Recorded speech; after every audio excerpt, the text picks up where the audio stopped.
Today's video, I want to talk about how to stop walking on eggshells, whether you're still in a relationship with a covert narcissist or not. Just because you leave a relationship or you detox from toxic people doesn't mean that the coping skills that you lived in for a long time simply disappear. So we're going to talk about how to stop walking on eggshells around narcissists and around people that aren't narcissists.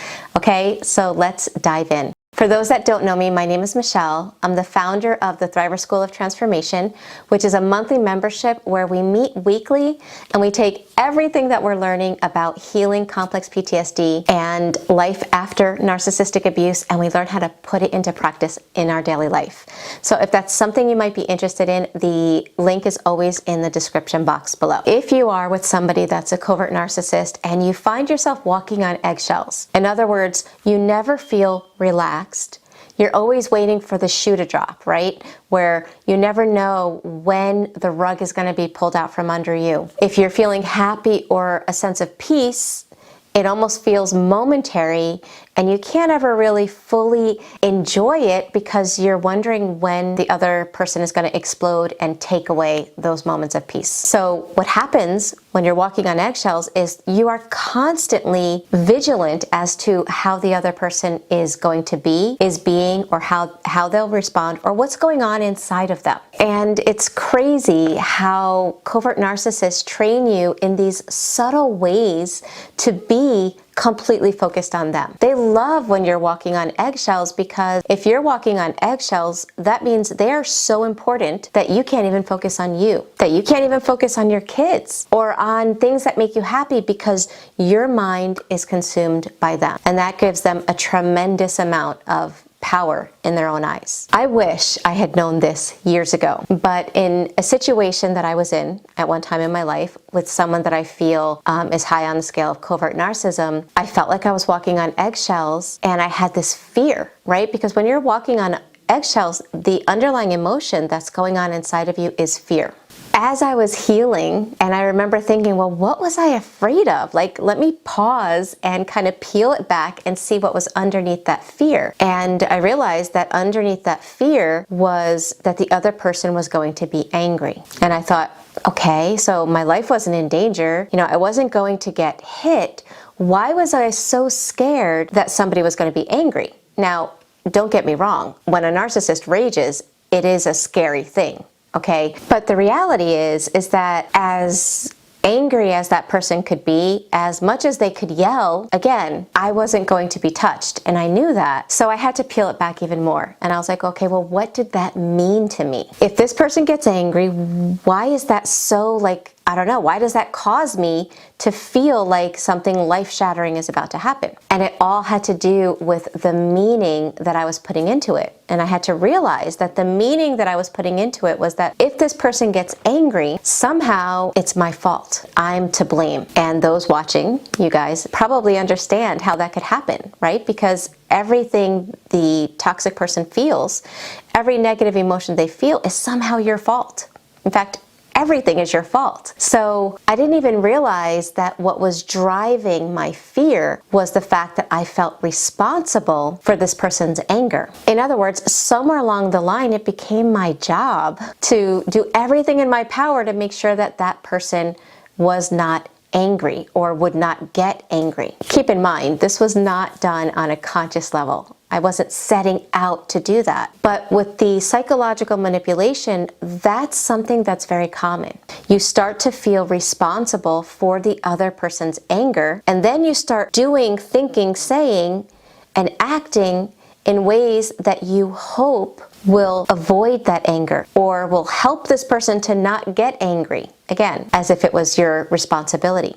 The reason I'm bringing this up is because if you really, really want to stop walking on eggshells around narcissists, you have to start peeling it back and understand what is driving that behavior. And you can ask yourself, you know, what does it mean to me if this person gets angry? There's so many different things that it could mean. So for example, in my face-to-face coaching, I get a lot of people that will tell me, Michele, I can't even enjoy a cup of coffee because I'm happy, I'm enjoying my coffee, but then the toxic person shoots me this look of anger and suddenly it ruins my day. So with this particular client, I asked her, I was like, well, what does it mean to you? When they give you a look like that, are you doing something wrong? And she's like, no. I was like, okay, so what do you think you're saying to yourself? And she said, well, that, he's mad. And again, trying to help her to peel it back, I asked her, I was like, okay, well, what does that mean to you? If he's mad, what does that mean to you? That he's not happy with me. Okay, and what does that mean to you? And she realized that in her case, it meant that she wasn't lovable. I'm not lovable because of what was going on. Once she got to the core of what was driving her to walk on eggshells and to allow the covert narcissist anger to control her moods, she began to fuel the new belief, the empowering belief, which was, I am lovable. I am a good person. But until you know what that means to you, it's going to be hard to change the external behavior. Now, just using myself as an example, once I realized what my fear was, and I realized, wow, okay, so I feel responsible. Well, is it my job?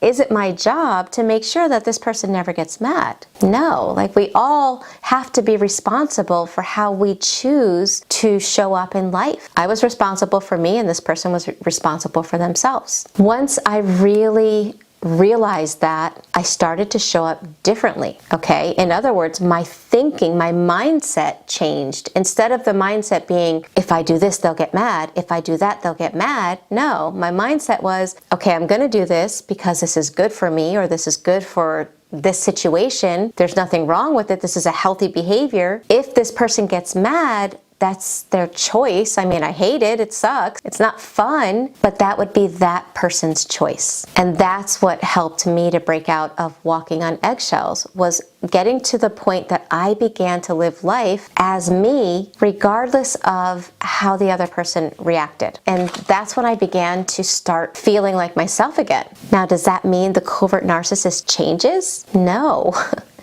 The covert narcissist likes you to walk on eggshells. They like to see that you are so skittish in life that you can't even enjoy a cup of coffee. And the reality is that when they see you getting better, they'll get angry. They won't like it because it means to them that they don't have that same power over you. But it doesn't matter anymore. When you really get to the belief that's driving your fear, and you overturn it with a more empowering belief, you won't care anymore if they get mad or if they don't, because their anger is not going to control you anymore. I hope that makes sense. Okay, so get to the heart, get to the root cause of the belief that's fueling your fear, and ask yourself if that's the belief you want running in your life.